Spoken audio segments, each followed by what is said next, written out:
Again with another one. This is more serious than ever. Have you ever been through discrimination? Have you ever been in a job where you had to train someone and they end up being your supervisor and you never got the position because either you were afraid to apply or you knew if you apply you wouldn't get the position? Have you ever been in a workplace for the longest time and never got a promotion? Have you ever dealt with discrimination or racism on a hold? Do you ever deal with racism within your lifestyle, in and out, your lifetime? Have you ever dealt with racism when it comes to your children and situations out here? Not only that, our prime minister in the past end up had on blackface. So if a prime minister can wear a blackface and never step down, then I don't know what else the government workplace would have been doing. The human rights where you go and make a complaint because you're being discriminated against, whether in school, whether in a workplace, whether in the community, is discriminating against their own worker. So where should the black community turn to? If you're black and you're born somewhere, do you consider yourself as African American, African Canadian, Black Canadian, or what do you call yourself? Or you just look at yourself, I'm just a black person. Don't add any more labels to me. Let's get into this racism, so to speak. They called out the prime minister to settle the black action lawsuit. So if you didn't hear about this one, listen and open your ears. Oh, there's people working in a job for 26 years, 50 years and don't get no promotion while their colleagues that they train slip, climb, fly past them. Seriously. And in a workplace nowadays, you got to be mindful because if you're not careful, you, the black person, lose your job more than anybody else, even if you're in the right. Let's get into this, so to speak. Anti-black discrimination is widespread in the public service. In fact, the Treasury Board Secretariat found that the Canadian Human Rights Commission discriminated against black employees. Now, instead of supporting these workers, right now the Liberal government is fighting these workers in court. So will the Prime Minister stop fighting black employees in court and settle the Thompson class action lawsuit? Hear, hear. Right Honourable Prime Minister. Mr. Speaker, in extending the UN decade of support for people of African descent, you had a black face on. Step down. More to recognize systemic bias, systemic discrimination, unconscious bias, and anti-black racism than any other. But there is always more to do, Mr. Speaker, which is why we have stepped up with the Black Entrepreneurship Strategy that is responding to the needs by black communities to access more capital, to create the prosperity that they so need to be able to create for their communities, why we're continuing to invest in anti-black racism initiatives, continuing to stand with the black community. There's always more to do, and we will do it, Mr. Speaker.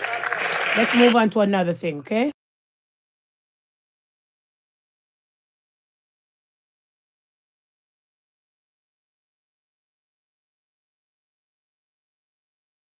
Let's listen to someone that been in a workplace for 26 years and no promotion. So let's get to her story and we'll get to some other things, okay?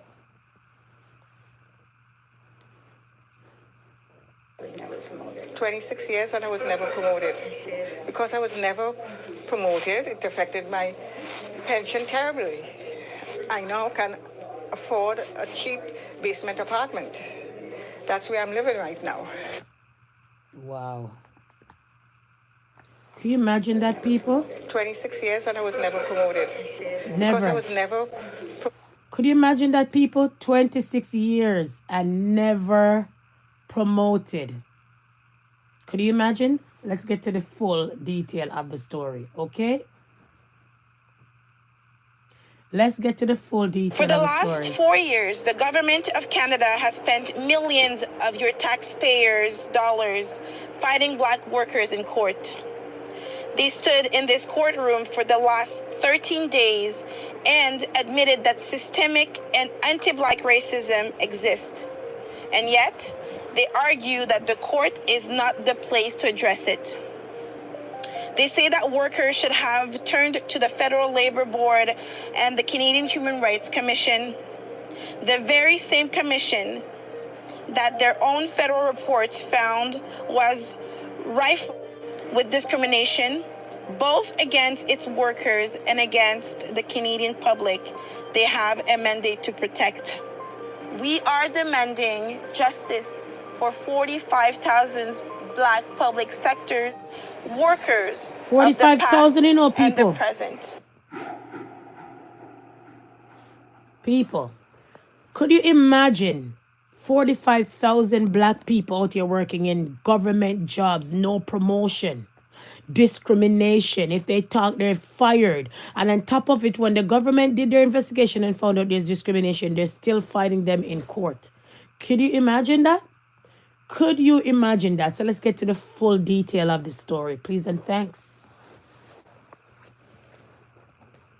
And I'm going now.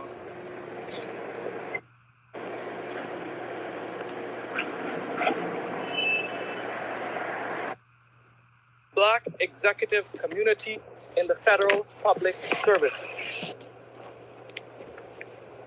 The report is damning.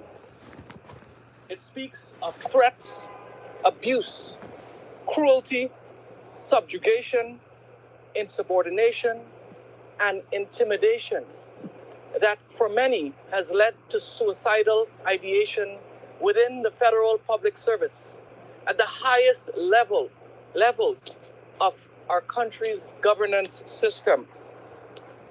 These are some of the words used by Dr. Rachel Zellers, a prominent professor at the University of St. Mary. She outlines in her report the experience of Black leaders in the federal public service. So not only do regular employees in the federal public service face rampant discrimination, and on the heels of trying to advance in your career, when Black employees finally get to the leadership level, to the executive level of the public service, the discrimination that they face is even worse. And because of their position, they're forced into silence, and they're forced into not having any redress because of the career, because it amounts to essentially career suicide. The report was commissioned by the Black Executive Network, which is an employee network within the federal government housed at Innovation, Science and Economic Development Canada. The peer-reviewed study was conducted over 2 years and funded by the Government of Canada. It is the first of its kind, and its findings are alarming, to say the least. Along with a pattern of harassment and unfounded complaints that are filed against Black leaders, the report also details disturbing accounts of psychological distress, with some individuals reporting suicidal ideation and even attempts due to the toxic workspace. In her 76-page report, Dr. Zellers exposes systemic anti-Black discrimination within the leadership of the public service that even those who've reached those positions are not immune to. And I'm going to read some quotes from the report. Quote, "My boss told me he was going to destroy me." Another was told that, quote, he would never be promoted and would never be an executive. One public service worker had the police called on her. Yes, the police was called on a federal public service employee for, quote, stolen government laptop after she had just moved to another team in another division. Another had a colleague throw something at her in anger.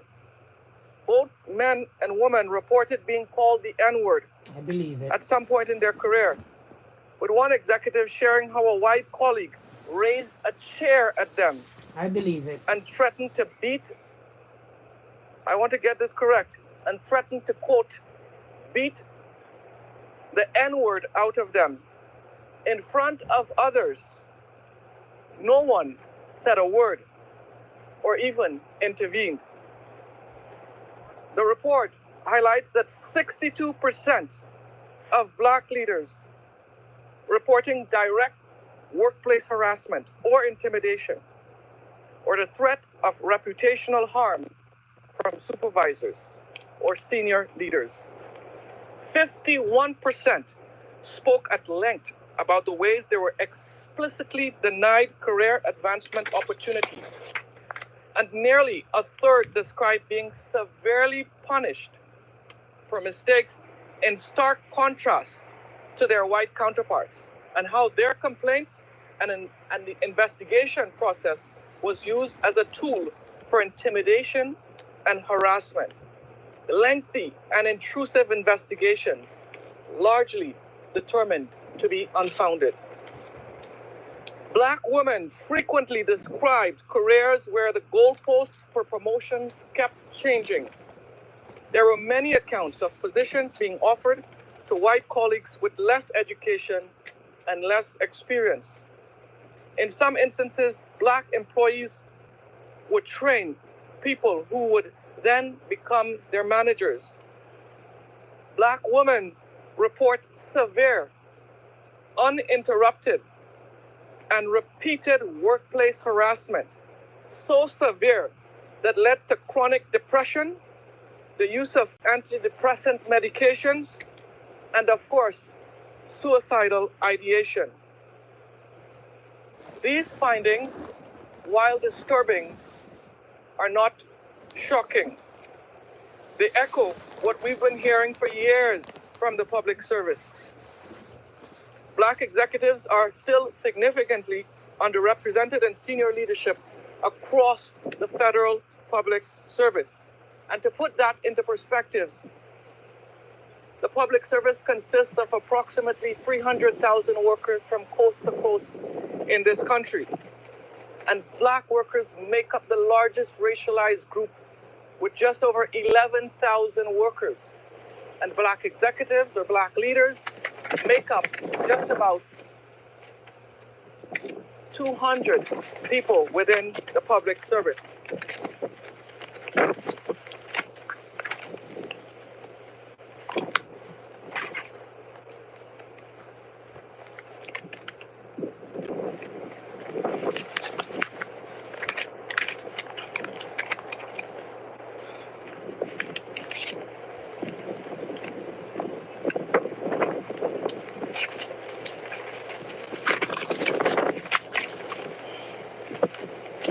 The wind is giving us,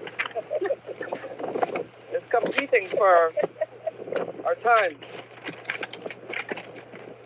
But in short, the report evidences the stark reality that Black workers face. Pushed to the brink of suicide, it documents the significant harm that Black people face while trying to advance their careers in the public service. And it is in stark contrast to the government's own call to action to appoint and to promote Black leaders to the leadership of our public service. It is in stark contrast to the government's Black Action Plan, which seeks to address these issues, which purports to address racism and discrimination within our federal public service. So today, we are informing the Canadian public that we have filed a motion in the Federal Court of Canada to adduce Dr. Zeller's new report before the court. We're seeking for the government and the court to recognize the harm that this report clearly outlines. We also want to share that Dr. Zeller's previous report on widespread discrimination at the Privy Council office has been submitted to the court for evidence in the Black class action lawsuit, which seeks to redress discrimination across the federal public service. And we are sharing with the Canadian public that the court has granted that motion to include the Privy Council Zeller's report within this class action. And we are now seeking to enter into evidence this new report that highlights widespread discrimination across the public service at the senior leadership levels. In her many recommendations, Dr. Zellers calls on the government to implement a Black Equity Commission to police the federal public service, which has clearly been unable to address systemic anti-Black discrimination. Now, this watchdog body would police the public service on systemic anti-Black discrimination, would root it out at its core, and would ensure and support staffing processes to redress systemic discrimination. It would account to the Parliament of Canada and would have similar powers as the Auditor General.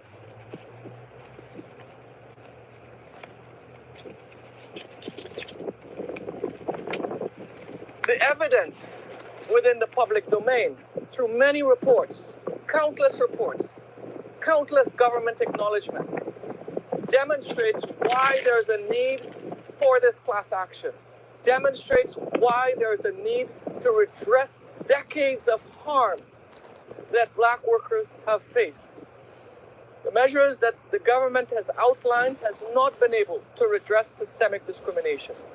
And that's why this action is properly before the Federal Court of Canada. So with this new report, we're calling on the government to take decisive action to redress the decades of harm that it has acknowledged over and over again. And so, with this new report, we're calling on the Justin Trudeau government, on the Attorney General, Arif Virani, and the President of the Treasury Board, Anita Anand, Even that Indian lady. to What does she care? reconsider the government's position of fighting Black workers in court, to settling this class action, to redressing the harm, the significant financial harm that Canada has acknowledged that it has caused Black workers, by redressing and settling this class action. I will now pass the floor to Alicia Kang, who is the National President of the Union of National Employees.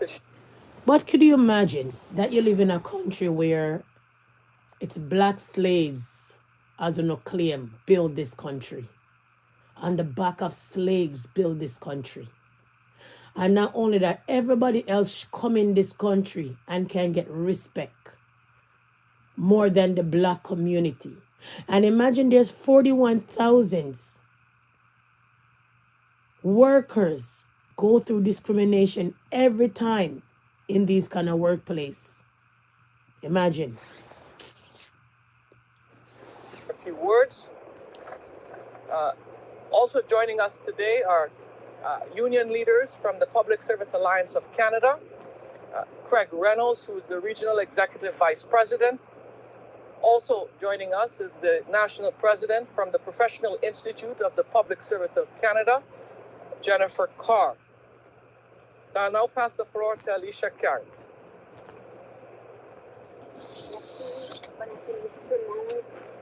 J'ai lu le rapport plus tôt cette journée. Ce que je veux dire, c'est qu'il n'y a rien de surprenant dans le rapport qui a été fait par le médecin, Mme Zellers, sur ce qui arrive avec les employés, les équipes noires dans la fonction publique. Parce qu'on est tous au courant de ce qui se passe dans la fonction publique comme employés noirs, qu'est-ce qui a été élu dans... And I will translate. She's part of this lawsuit. She's going to be helping these people fight. This lawsuit is over how long drawn out. The government been fighting for almost 3 years. They had their say the other day, and now they're still at square one fighting. And that's how to translate that for you guys, because she's speaking French. Let's continue. Le rapport, c'est exactement ce qu'on a expérience. Moi-même, quand j'étais un superviseur à l'intérieur du gouvernement du Canada, j'ai eu beaucoup des mêmes expériences que le monde qui ont eu dans le rapport qu'on a eu aujourd'hui.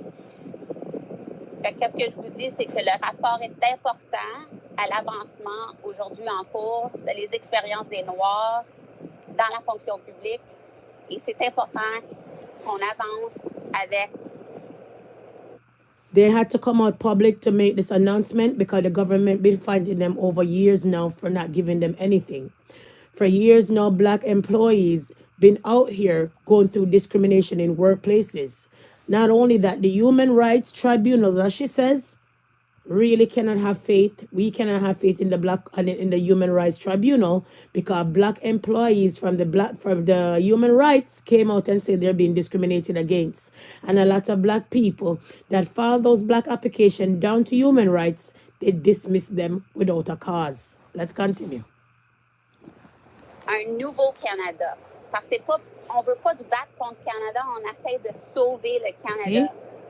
On veut avoir un Canada qui est le In this time in 2024 in a country like Canada was supposed to be diverse. In other words, she's saying, okay? Canada qu'on pensait qu'on avait avant qu'on a rentré à l'intérieur de du service public. Fait que c'est pour ça qu'on est ici aujourd'hui. Puis on veut content of this report today because See? most of us have lived the report. Yes. The report just finally puts in black and white the real experiences that we've had in this government. And I want to be very clear, not just to the courts, but to Canadians, that we are fighting for Canada to be the Canada that we believed Canada was before we entered the public service. The, rainbows and, unicorn Canada that was all inclusive, had, multiculturalism. Those are the things we believed when we joined the public service to serve our fellow Canadians. And when we got there, what we were then subjected to told us that this is not the country we were lied to and told and painted. You guys go and listen. I'm going to get some some clarity. We're going to make sure we become that Canada. And this court has the opportunity to take the information in this report and actually make substantive change to make us the Canada that we always claim to be to the rest of the world. We want to be that Canada, and we can help. That's why we're here. Otherwise, we would have gave up a long time ago. Many of us would have left. We're still here fighting for the very soul of this nation. And it's important that we keep fighting for this nation because this can no longer happen in this country. And we cannot wag our fingers at other countries about their, human rights practices if we don't have the appropriate human rights practices inside of this country. We need to become the beacon once again to the rest of the world. And it starts with fixing what we've done to Black workers. And then we keep going from there, one step at a time. It's an elephant, and I know it's big, but we got to bite it off one step at a time. And this report is very important because it outlines the exact experiences we've had in the public service. Hypersexualization of Black women in the workplace when you're in a place of leadership, being unjustly accused of being a bad manager, of being, doing things improperly, and then those findings to be wrong because it never happened, or to be talked to, either the N-word used. My staff used to love to call me girl, like as if I was a child in the workplace. So the harassment is everywhere. It's coming from above, it's coming from the sides, and it's coming from underneath you. And we need to fix this today. So thank you, Nicholas, for allowing me to speak to this today. Merci. Thank you. Thank you very much. So this report was completed in 2023 over a 2-year period. Sorry, the report was completed in 2023, and 73 Black executives were interviewed from across the federal public service, and Dr. Zellers provided 15 recommendations that calls on the government to redress these issues. We call on the government to take this report seriously and to move swiftly to implement the recommendations. I will now take any questions.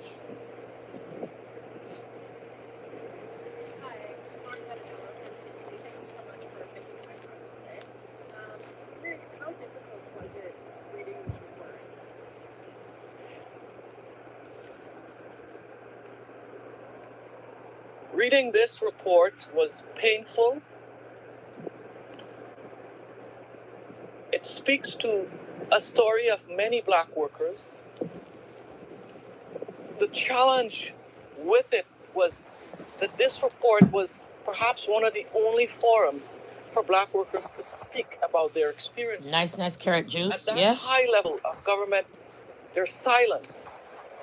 Because if you file a Then some complaint hamburger and against fries your boss, and who chicken is strip. probably the deputy minister or at such high level, your career is done. And the experiences in this report are widespread. And imagine if that is at the highest level, at the executive level, that you can't even do your job, that if as a black leader you give instructions to your team and they're not following it because they don't respect you. Exactly. The report was, and is still painful. I came to tears at points reading the report, hearing the stories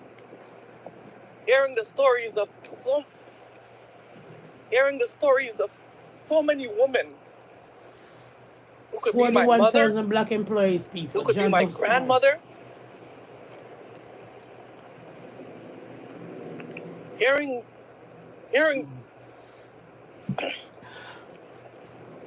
Carrot juice is so refreshing.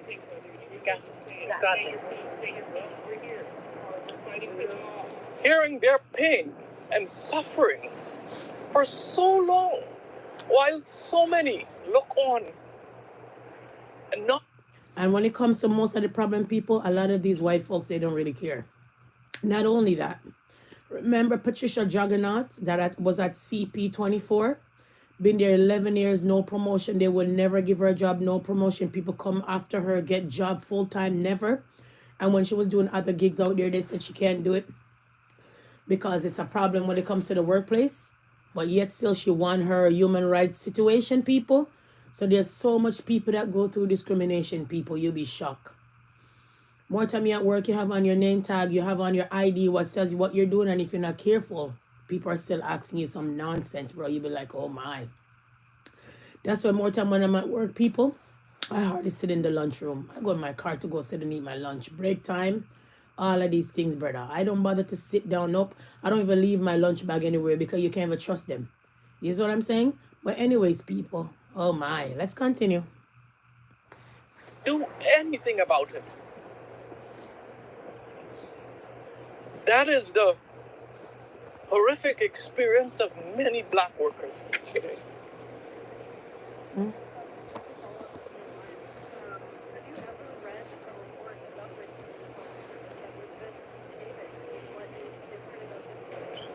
What is really different about this report, as Dr. Zellers outlined, since 2019, she's interviewed over 1,000 black From employees. 2019, they've been fighting the government, I told you guys. Egregious, her You need to most step down. Come down, man. egregious report to date. And I think her own words speaks sufficiently to how bad this report is.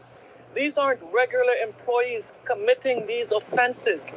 These are the highest levels of the leadership of our public service. Yep, government And jobs. that's what And if makes government this could do report that, so troubling. and So the while body of Canada human rights is can telling do us that, then they're what else you working let to the address regular these issues, the reason why it community has never goes? been addressed in this country is because the leaders of Canada's public service are perpetrating these offenses at the highest levels.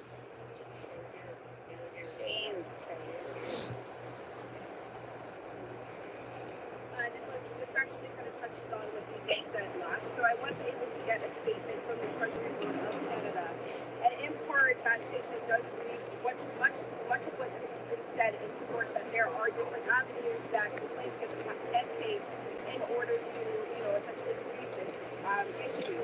But they also say that they've announced